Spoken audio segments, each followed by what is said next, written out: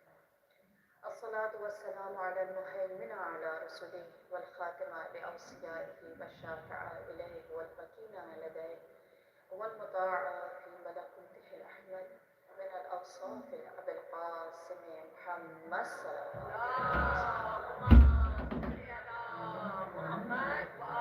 عليه وسلم. وعلى أهل بيته الطيبين الطاهرين المعصومين المظلومين، سيما بقية الله في أرض روحي وأرواحنا الفداء. أما بعد، فقال الله تبارك وتعالى في القرآن المجيد: بسم الله الرحمن الرحيم. الله ولي الذين آمنوا يخرجهم من الظلمات إلى النور. صلوات.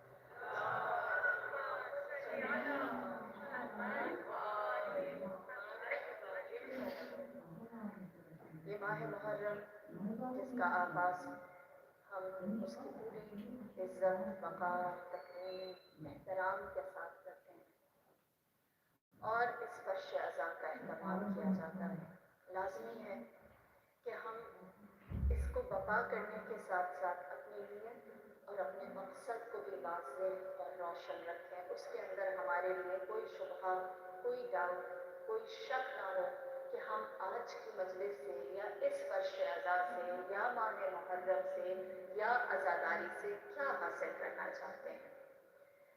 سب سے پہلے ایک بات میں واضح کرتی چلی کہ ہمارے لیے جب یہ بات بہت کلیئر ہو جائے گی کہ ہم کہاں جانا چاہتے ہیں، تو آپ کو مجلس میں آنے کا لطف بھی زیادہ آئے گا۔ اور اگر ہم کلیئر نہیں ہوں گے، اگر ہمارے لیے چیزیں واضح نہیں ہوں گی، تو نقصان کیا ہے؟ میں ایک چھوٹی سی اگزامپل دوں گی جس سے آپ کو زیادہ سمجھ میں آئے گا کہ ہمارے لیے کلیئرٹی کتنی امپورٹنٹ ہے۔ کہتے ہیں کہ ایک پکی عمر کا، ادھیڑ عمر کا شخص تھا جس کی 2 بیویاں تھیں۔ جو جوان بیوی تھی وہ چاہتی تھی کہ اس کا شوہر جوان دکھے، اور جو بوڑھی بیوی تھی وہ چاہتی تھی کہ اس کا شوہر اس کے برابر کا لگے۔ صبح وہ اپنی پہلی بیوی کے پاس، جوان بیوی کے پاس رہتا، اور شام کو وہ اپنی بوڑھی بیوی کے پاس جاتا۔ جب وہ اپنی جوان بیوی کے پاس جاتا تو اس کی جوان بیوی ایک بات کا بہت خیال کرتی کہ وہ اس کے برابر کا ینگ لگے۔ وہ خیال کرتی کہ اس کو ینگ دکھنے کے لیے اس کے سر پر جتنے گرے بال، وائٹ بال ہیں ان کو نکال دے تاکہ وہ کالے بالوں والا جوان لگے، اور اس طرح سے وہ ہر روز اس کے سر میں جو سفید بال نکلتا اسے نکال دیتی۔ اور جب وہ شخص شام کو اپنی دوسری بیوی کے پاس جاتا جو بوڑھی تھی، obvious سی بات وہ چاہتی تھی کہ اس کا شوہر جوان نظر نہ آئے اور اس کے جتنے سفید بال ہیں وہ باقی رہیں اور جتنے کالے بال ہیں وہ نکال دیے جائیں۔ تو رات کو جو بیوی تھی وہ کوشش یہ کرتی تھی کہ وہ اس کے کالے بال نکال دے۔ اب مجھے ایک لمحے کے لیے سوچ کر یہ بتائیے کہ ایسا مرد جوان لگے گا یا بوڑھا لگے گا؟ گنجا ہو جائے گا، اس کے لیے کچھ بھی نہیں ہے۔ کیوں؟ کیونکہ اس کے لیے اس کا مقصد کلیئر نہیں ہے، وہ نہیں جانتا کہ وہ چاہتا کیا ہے۔ وہ پہلی بیوی جیسا لگنا چاہتا ہے یا دوسری بیوی جیسا؟ یہی کیفیت ہماری ہے کہ جب ہم فرش عزا پر آتے ہیں تو ہمارے لیے یہ بات دو اور دو چار نہیں ہوئی ہوتی کہ ہم واقعی میں حسینی بننا چاہتے ہیں یا یزیدی بننا چاہتے ہیں۔ ہمیں سفید بال رکھنے ہیں یا ہمیں کالے بال رکھنے ہیں۔ لہٰذا جب انسان کلیئر ہو جاتا ہے، ایک چیز میں واضح ہو جاتا ہے کہ اس کو کہاں تک پہنچنا ہے، تو وہ پوری استقامت کے ساتھ، پوری ڈٹرمنیشن کے ساتھ اپنے قدم بڑھاتا چلا جاتا ہے، اور جہاں پر کوئی سیاہ سفید یا سفید سیاہ ہونے لگتا ہے اسے پتا ہوتا ہے اس کو کیا کرنا ہے۔ تو کلیئرٹی کا ہونا ہمارے لیے فائدہ مند ہے، یہ پہلی چیز۔ دوسری چیز، اس کلیئرٹی تک آپ کو پہنچائے گا کون؟ عموماً تصور یہ کیا جاتا ہے کہ ممبر سے یہ بات آئے گی اور آپ کو گائیڈ کیا جائے گا۔ یقیناً ممبر سے آئے گی، میں نہیں کہتی ممبر سے نہیں آئے گی، لیکن جب انسان رزق کی تلاش میں نکلتا ہے تو وہ کبھی بھی یہ نہیں سوچتا کہ ایک ہی جگہ سے اس کا رزق آنا ہے، وہ ہمیشہ نظر رکھتا ہے کہ کہاں کہاں سے اللہ اسے روزی دے سکتا ہے۔ لہٰذا جب آپ چاہتے ہیں کہ ایک صحیح مقصد تک پہنچے تو ایک ممبر کے مدیون یا محتاج نہیں ہوتے۔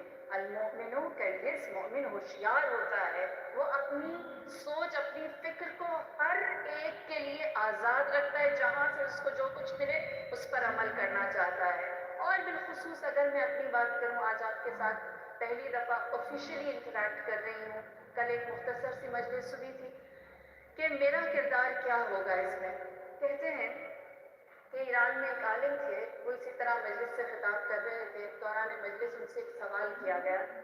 جب سوال کیا تو انہوں نے کہا جواب نہیں آتا، کل دیکھ کر بتاؤں گا۔ تو مجلس میں سے ایک شخص اٹھا اور اس نے کہا جب جواب نہیں آتا تو ہم سے 2 سیڑھیوں پر کیوں بیٹھے؟ اوپر نہیں بیٹھنا تھا، اگر نالج ہے تو اوپر بیٹھو، اگر نالج نہیں ہے، نہیں جانتے تو اوپر 2 سیڑھیاں ہم سے اوپر نہیں بیٹھنی تھی، یعنی ممبر پر نہیں بیٹھنا تھا۔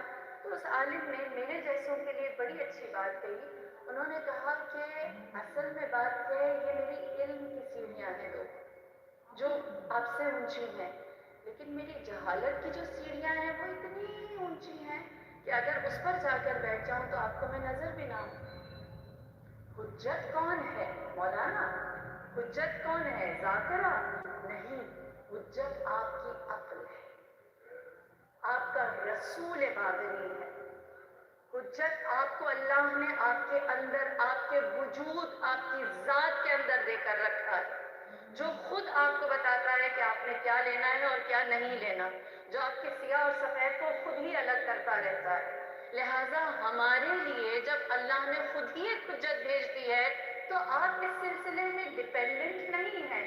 اپنی عقل، اپنے شعور، اپنے افکار، اپنے انٹیلیجنس، اپنے انٹلیکچوئل کو استعمال کرتے ہوئے آپ بذات ہی حسینی بن سکتے ہیں۔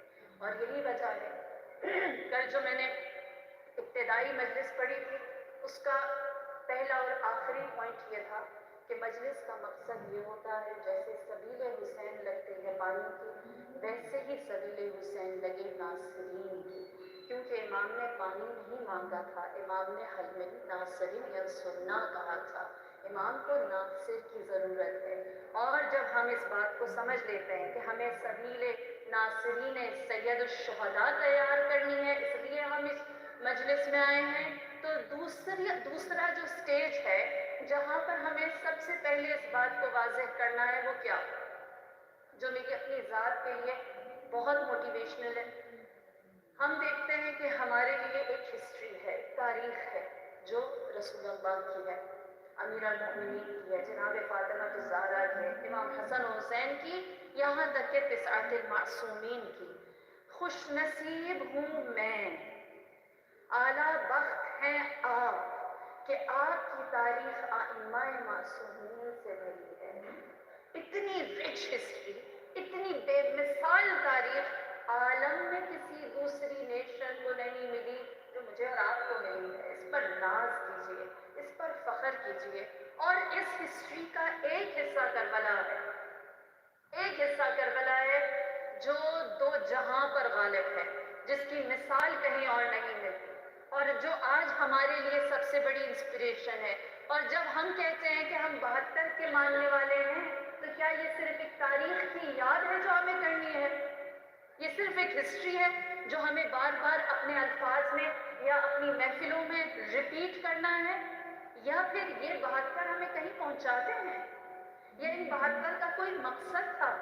ہم خوش نصیب زیادہ اس لیے ہیں کیونکہ ہمارا پاسٹ سب سے برائٹ تھا اور ہمارا فیوچر برائٹر ہے۔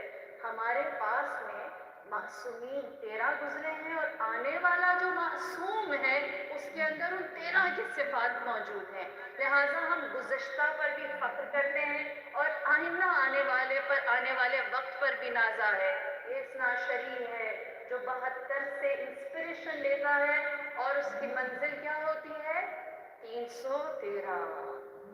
72 اس وقت مزہ دیتے ہیں، اس وقت لطف آتا ہے، اس وقت اچھا لگتا ہے، اس وقت آپ کہہ سکتے ہیں کہ میں نے اس عزاداری کا مزہ اٹھایا، جب آپ کو یہ ہو کہ میں نے 72 سے اپنے سفر کا اختتام 313 پر کیا۔ ناصرین امام حسین اس مجلس کا مقصد ہے، یہ پہلی بات، اور ناصرین امام زمانہ بننا اس مجلس کا مقصد ہے، یہ دوسری بات۔ یہ کلیئرٹی ہو، اگر یہ سمجھ میں آ جائے، اب میں اور آپ کہیں کہ 313 اصحاب کہاں؟ 313 اصحاب امام زمانہ کہاں، جن کے بارے میں یہ کہا جاتا ہے کہ وہ 40 افراد کے برابر عقل رکھتے ہوں گے۔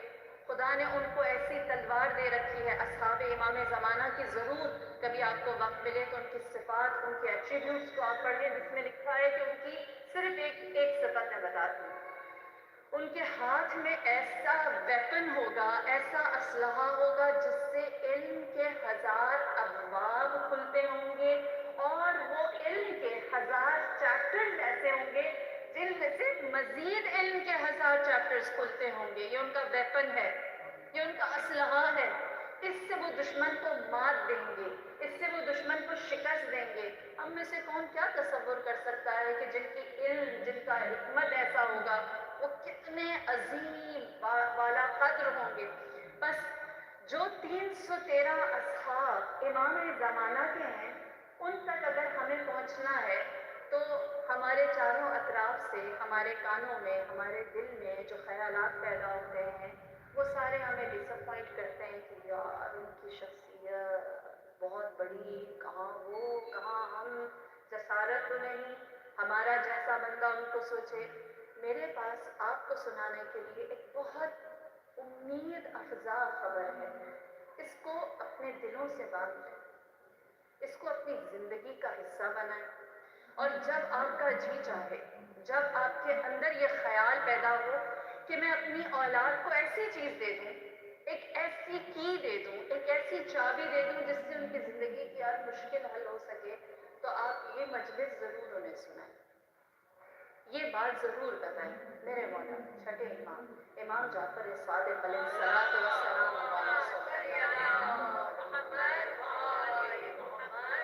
آپ سے منقول ہے، آپ سے کہا گیا کہ امام مہدی کا جو لشکر ہے وہ کتنا ہوگا؟ آپ نے فرمایا بدر کے اصحاب کے برابر۔ 313 سوال کیا کہ اس لشکر میں کون کون ہوگا؟ تو آپ نے جواب دیا کہ اس لشکر میں جو 313 ہیں سب کے نام، سب کی کنیت یعنی حسب نسب اور سب کی قومیت کہ کون کس کنٹری سے ہوگا، جغرافیکلی کہاں کہاں سے لوگ اٹھائے جائیں گے ایمان کے لحاظ سے، سب کچھ میرے فرزند آخری حجت کے پاس لکھا ہوا موجود ہے 313 کا۔ جب امام نے یہ فرمایا تو راوی کہتا ہے میں نے امام سے سوال کیا اور کہا مولا اگر آپ کے فرزند کے پاس لکھا ہے تو آپ بھی جانتے ہوں گے؟ فرمایا جانتا ہوں، خبر رکھتا ہوں کون کون ہے جو 313 میں شامل ہوگا۔ اس نے کہا مجھے آپ بتائیں گے کہ ان لشکر میں شامل ہونے والے کون کون لوگ ہیں؟ تو امام نے فرمایا کہ اس 313 کے اندر 50 خواتین ہیں۔ میں نے کیا کہا آپ سے کہ آپ کے لیے میری جانب سے خوشخبری ہے۔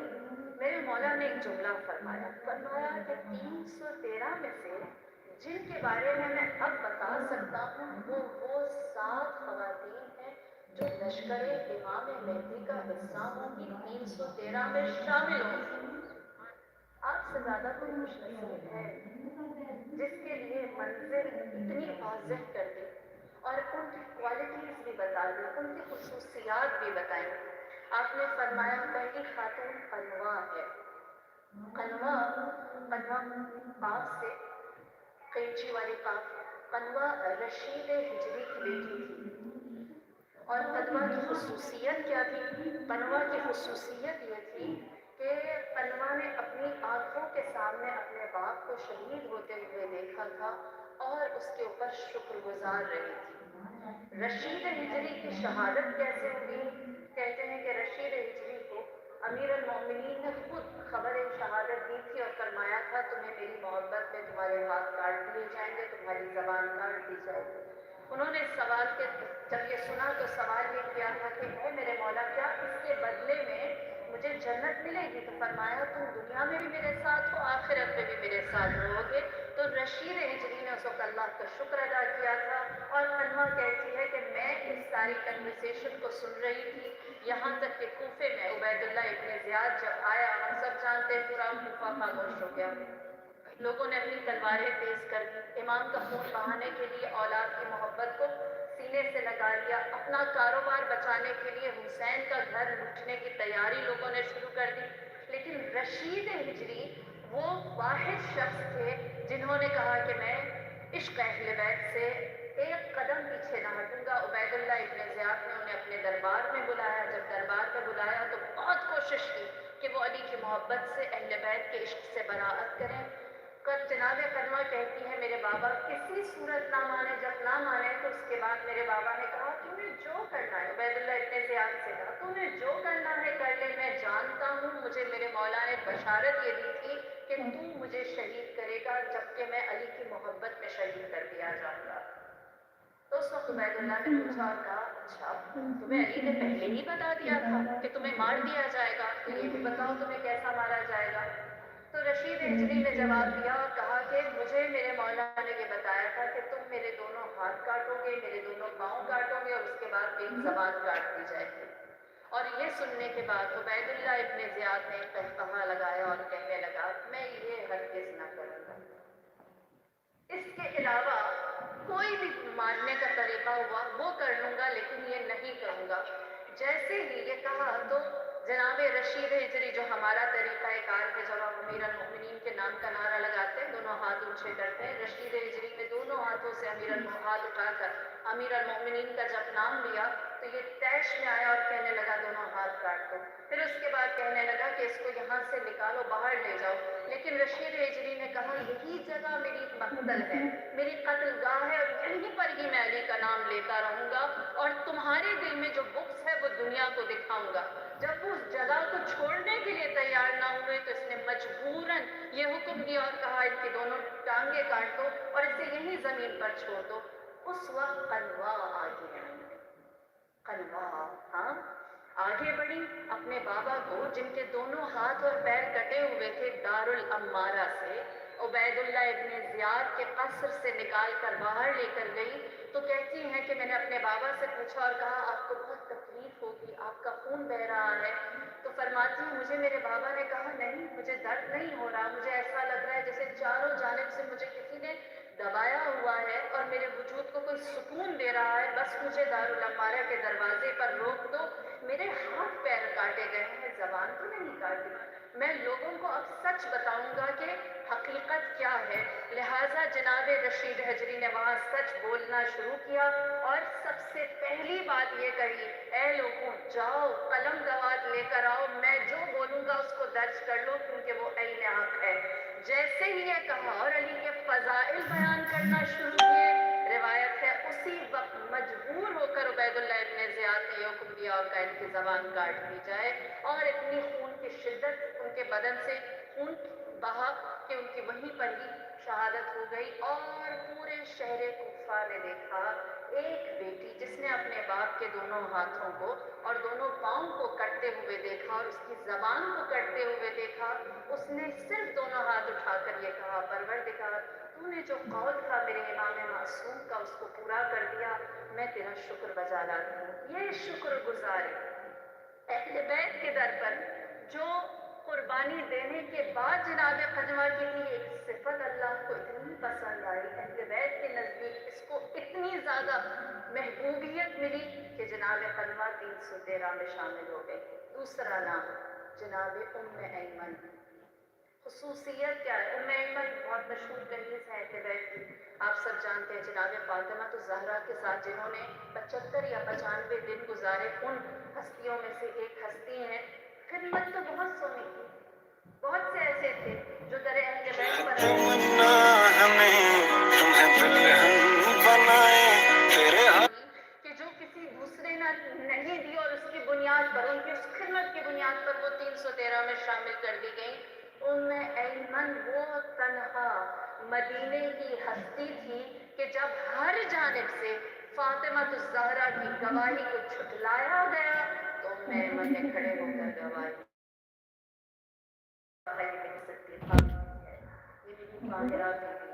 اور آپ وہ تنہا خاتون تھی ماں سوا جناب فاطمہ الزہرا کے جو دربار میں گئیں, جو مسجد میں گئیں, جنہوں نے خلیفہ کا سامنا کیا اور ان کے ساتھ جدال, ان کے ساتھ ڈیبیٹ کی ہے, بحث کی ہے اور حقانیت فاطمہ الزہرا کو ثابت کرنے کی کوشش کی ہے. آسان الفاظ میں کہوں, تنہا مجاہدہ فاطمہ الزہرا جناب ایمن ہے جنہوں نے جہاد کیا ہے فاطمہ. اور یہ خاصیت ایسی ہے کہ پروردگار عالم نے ان کی اس چیز کو قبول کیا اور ان کا نام 313 میں رکھا. تیسری خاتون اور ان کی صفت جناب زبیدہ خاتون جو ہارون الرشید کی اہلیہ ہیں. بارہا آپ نے نام سنا ہوگا, ہارون الرشید کی اہلیہ تھی. ہم جیسے لوگ یہ سوچتے ہیں عباسی خلیفہ کے گھر میں تھی, اس کی روزی کھاتی تھی, وہ جس غصبی مال پر بیٹھے تھے اس میں رہتی تھی. لیکن دیکھیے اہل بیت کیسے طبیب سیار ہیں, نجاست کے اندر اگر کوئی طہارت ہو تو اس کیڑے کو بھی ڈھونڈ کے نکال لاتے ہیں. ہاں, کس طرح اس کو فیضیاب کرتے ہیں, چاہے وہ چاروں طرف سے سیاہی کے اندر کیوں نہ ہو. زبیدہ خاتون کو کس چیز نے گوہر بنایا, ایسا گوہر کہ جس کی تابندگی ابھی دیکھنا باقی ہے. دو خصوصیات ہیں جناب زبیدہ خاتون کی. پہلی خصوصیت قرآن سے دوستی.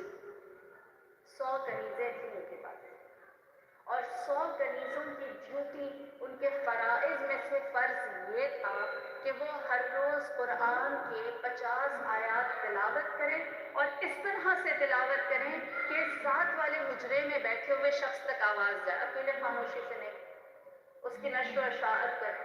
اور یہی وجہ ہے کہ انہوں نے قرآن کے اوپر خود بھی تلاوت کی, تدبر و تفہم ہمارے زبان میں کہیں درس کی کلاسز رکھی اور اس کے اندر قرآن کی تفسیر بیان کی جاتی. یہ ان کی قرآن دوستی. اور دوسری سقائی. بہت سارے لوگوں کو آج بھی اگر آپ جائیں مکہ و مدینہ تو نہر زبیدہ وہاں موجود ہے. آج بھی دجلہ کے ساتھ جو نہر آج جو جاری ہے وہ بھی زبیدہ خاتون کی سقائی ہے جو موجود ہے, جو اس زمانے میں کروڑوں کے حساب سے دینار بنتے تھے, کیونکہ ایک دل یعنی ایک مشکیزہ جو نارمل سائز کا ہوتا ہے وہ 100 دینار میں وہاں پہنچتا تھا. اور جناب زبیدہ خاتون نے صفائی کا بندوبست ایسا کیا کہ نہروں کے رخ موڑے اور کہا کوئی حاجی بھی اگر جائے گا یا اگر کوئی شخص قبر حسین کی زیارت کے لیے جائے گا وہ پیاسا نہیں رہے گا، ان کے لیے پانی کی فراہمی رہنی چاہیے۔ دو خصوصیت زبیدہ خاتون کے اندر، ایک صفائی پانی پلانا اور دوسری تھی قرآن دوستی۔ اسی لیے کہتے ہیں کہ سب سے سستی اور سب سے اچھی نیکی پانی پلانا۔ پانی کوئی زحمت طلب نہیں ہے لیکن اس کے اندر سب سے زیادہ جزا ہے۔ اور جب بات پانی پلانے کی آئی ہے، ایک چھوٹی سی حدیث روایت میں آپ کی گوش گزار کرتی چلوں۔ روایت ہے کہ میرے مولا امام جعفر صادق علیہ السلام والسلام علی رسول اللہ، آپ فرماتے ہیں کہ اگر کوئی انسان رات کی تاریکی میں اٹھے، اسے پیاس لگے، وہ پانی پیے اور میری جگ کی پیاس کو یاد کرے تو خدا اس حسین کی پیاس کو یاد کرنے کے ثواب کو ایسے لکھے گا جیسے اس نے شب قدر میں جاگ کر عبادت کی۔ یہ سید الشہداء کی پیاس کو یاد کرنا ہے، ان کی یاد میں پانی پلانا ہے، اور یہ سب سے آسان لیکن سب سے گراں قدر خدا کے نزدیک سب سے زیادہ قیمتی عبادت ہے۔ اس کے بعد جو پانچویں ہستی اور ان کی خصوصیت ہے وہ سیانہ ماشطہ کی ہے۔ سیانہ ماشطہ زوجہ حزقیل، جناب حزقیل فرعون کے دربار میں رہنے والی وزیر تھے، حضرت موسیٰ کے زمانے کی، موسیٰ کے دور کی خاتون سیانہ سواد سے، سواد دوسری صدق اور صفا والی سواد۔ سیانہ معاشرہ کا عالم کیا تھا؟ فرعون کے اوپر ایمان نہیں رکھتی تھی، اللہ کی وحدانیت کے قائل تھی، موسیٰ پر ایمان لا چکی تھی، بیوٹیشنس تھی، ہیئر ڈریسر تھی، بال بنایا کرتی تھی، فرعون کی بیٹی کے بال بنا رہی تھی، ان کے ہاتھ سے کنگھی گری تو منہ سے نکلا بسم اللہ۔ بیٹی نے پوچھا اللہ سے مراد کون ہے؟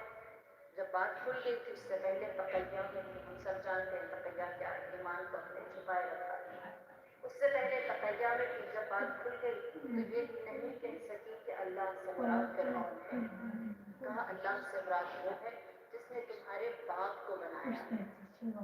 بیٹی کو برا لگا، باپ کے پاس گئی، کہنے لگی آپ کے سوا کسی اور کو معبود کہتی ہے۔ جب فرعون کو پتا چلا خدائی کے اپنے دعوے کے ساتھ وہ پکا تھا، لہٰذا اس نے کہا کہ اس خاتون کو ایسی سزا دوں گا کہ پورا زمانہ عبرت حاصل کرے گا، لہٰذا آگ جلائی گئی اور جناب سیانہ معاشرہ کے 8، دوسری روایت میں 6 بچے تھے، یا 8 یا 6 بچے تھے، 8 اور 6 بچوں کو پیش کیا گیا، سامنے رکھا گیا، آگ جلائی گئی اور سیانہ معاشرہ سے کہا بچے آگ میں ڈال دیں گے، اگر آج بھی پلٹ کر آنا ہے ایمان پر آ جانا۔ اس ماں کی آنکھوں کے سامنے ان کے جتنے بھی بچے تھے ان میں سے ایک شیرخوار تھا جو ان کی آغوش میں ان کی گود میں تھا، اس کے سوا سامنے سارے کھڑے، ہر بچے کو آگ میں ڈالتے رہے، پوچھتے رہے کہ استقامت کے ساتھ کھڑی رہے، اپنے ایمان میں لغزش نہ آئی، اللہ واحد اللہ واحد اللہ ربی اللہ ربی، یہ جواب جناب سیانہ معاشرہ دیتی رہی، یہاں تک کہ جب سارے بچوں کو آگ میں ان کے سامنے دھکیل دیا گیا تو اس کے بعد ان کی آنکھوں میں جو شیرخوار بچہ تھا اس کو لیا گیا، جب وہ ان کی گود سے لینے کے لیے لوگ آگے بڑھے تب کبھی گھبرانے لگے،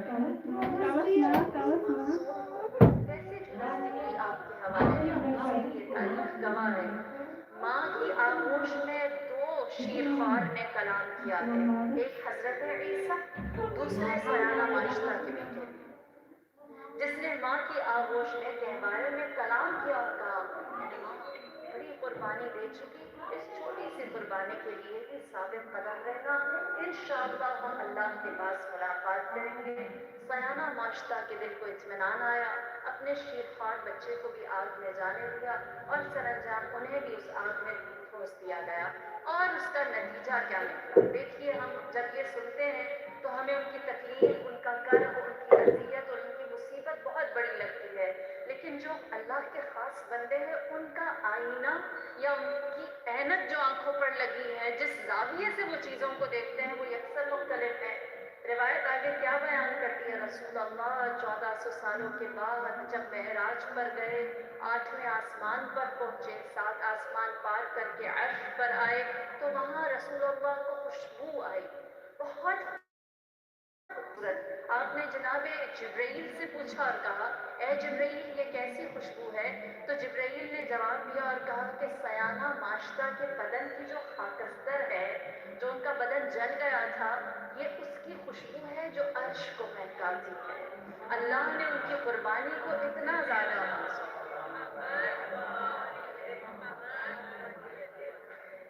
زیادہ مقبول رکھا ہے کہ آج ان کی استقامت عرش کو مہکا رہی ہے۔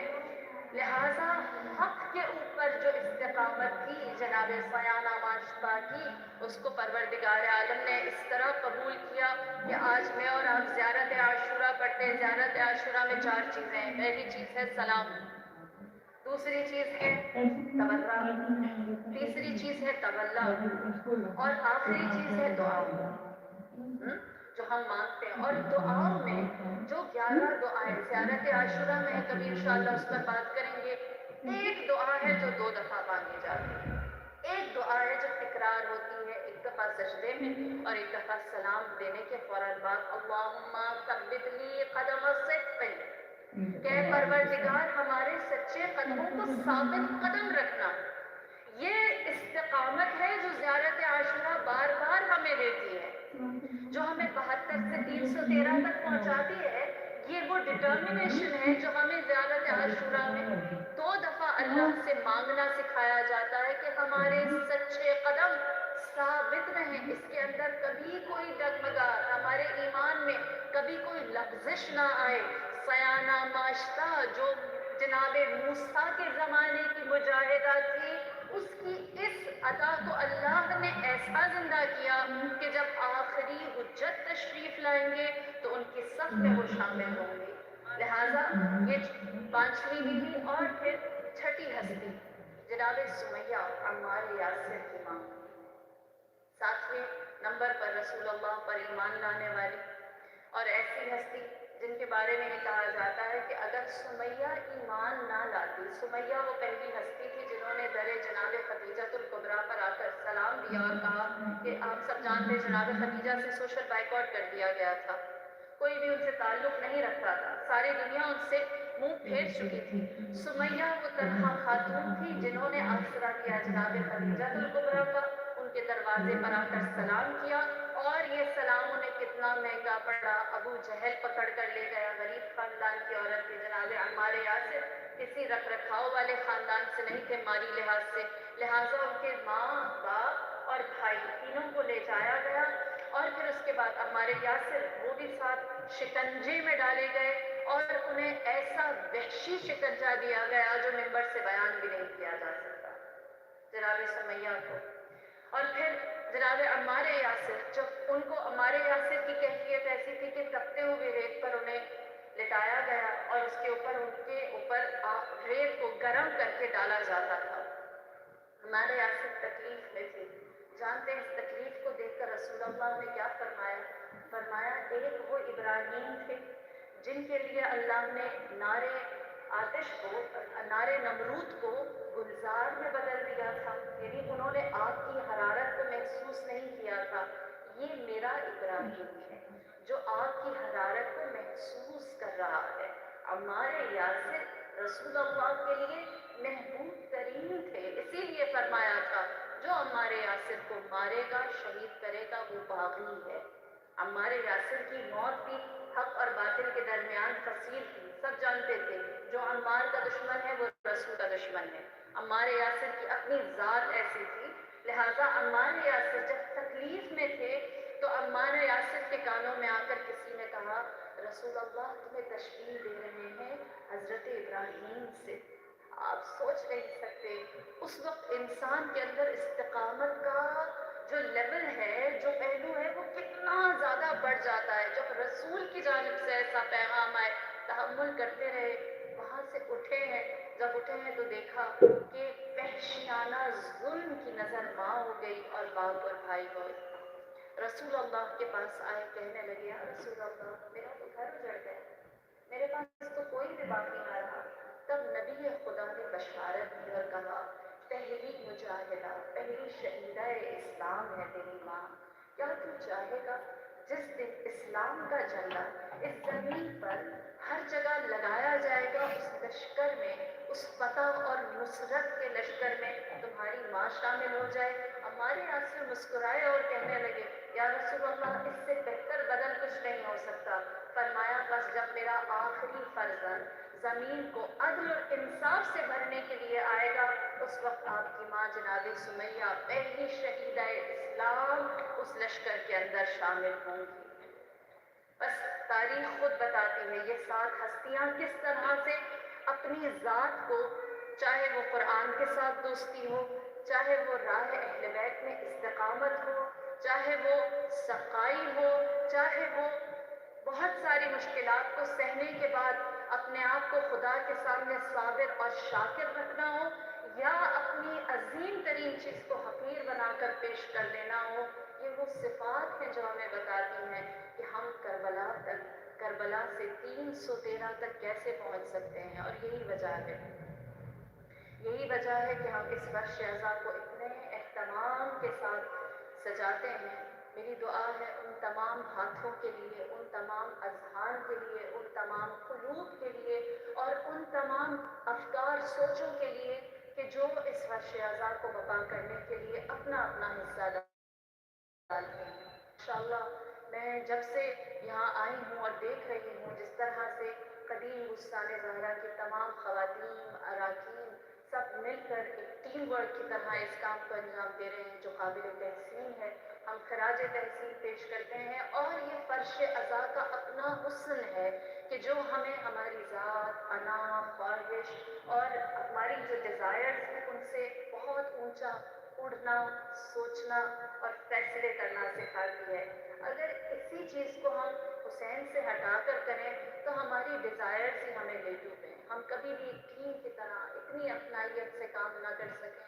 اور کیوں نہ کریں جس ہستی نے، جس ذات نے، جس وجود نے ہمارے لیے اس مقصد کو یا ہماری منزل کو اتنا خوبصورت بنا دیا۔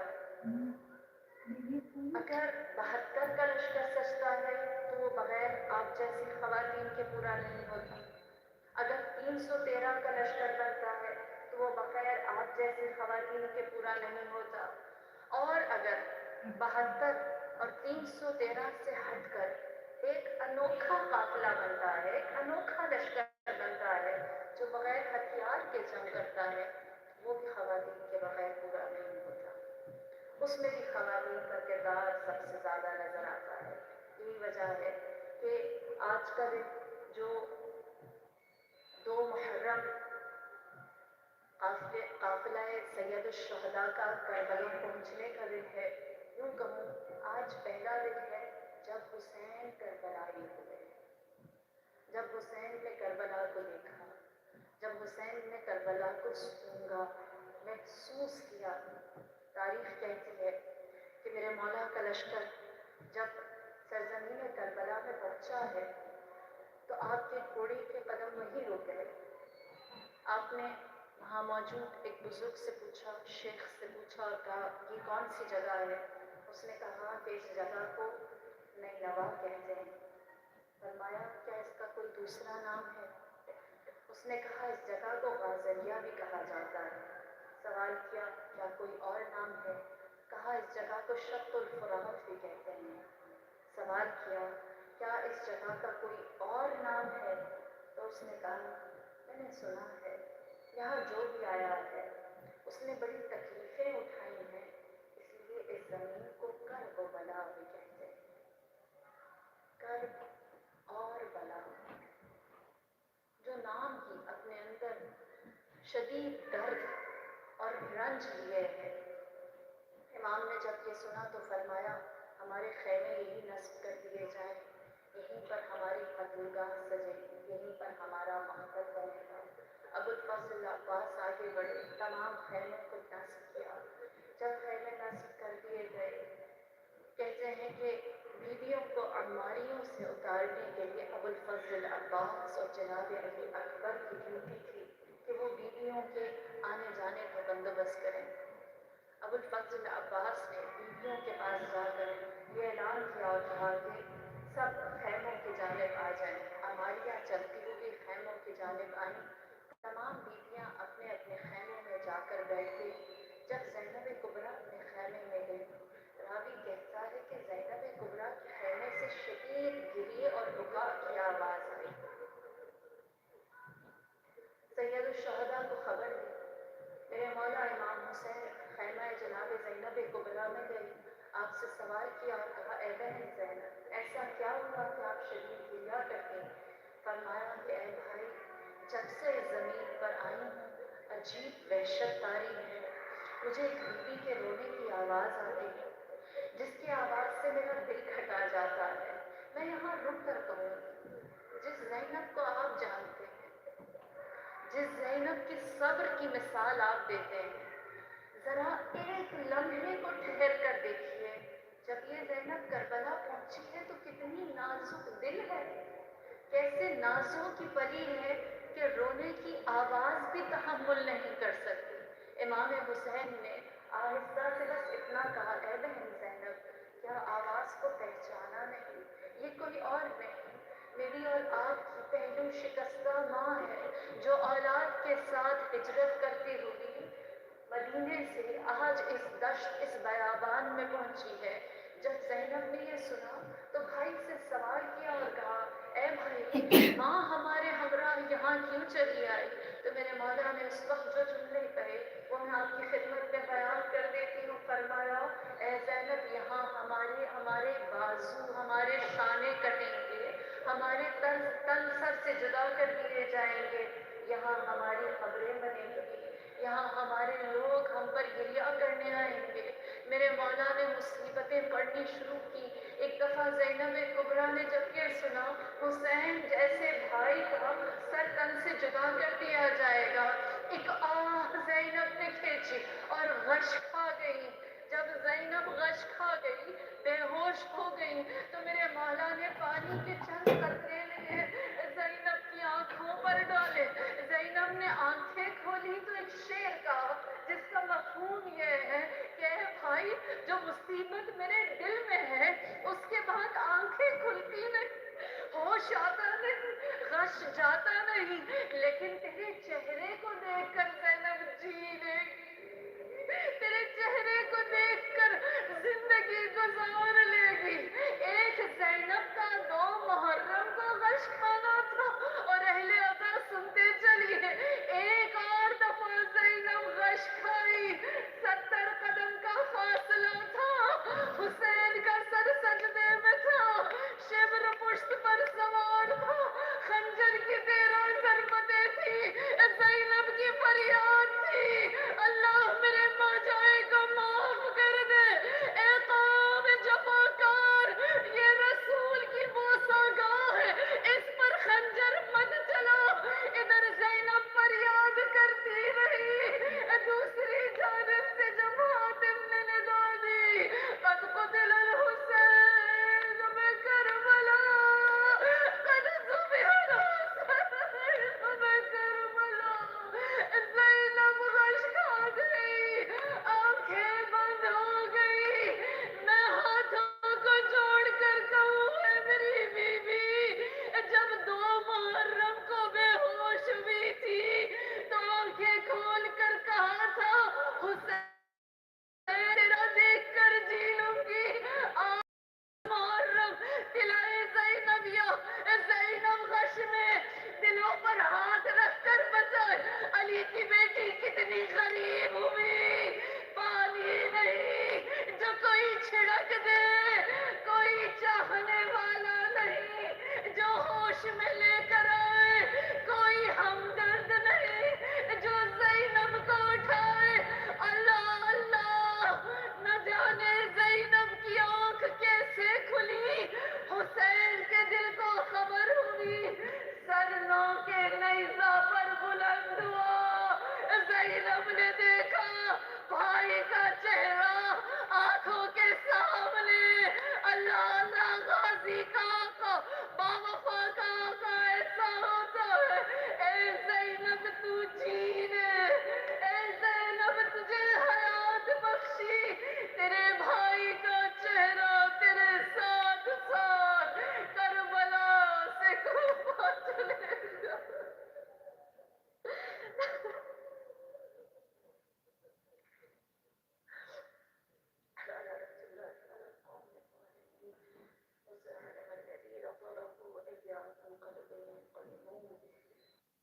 الشيطان الرجيم بسم الله الرحمن الرحيم الحمد لله الذي لا يحصي نعماه العادون ولا يؤدي حقه المجتهدون الذي ليس لصفته حد محدود ولا نعت موجود ولا أجل ممدود فطر الخلائق بقدرته ونشر الرياح برحمته الصلاة والسلام المهيمن على رسله والخاتمة لأوصيه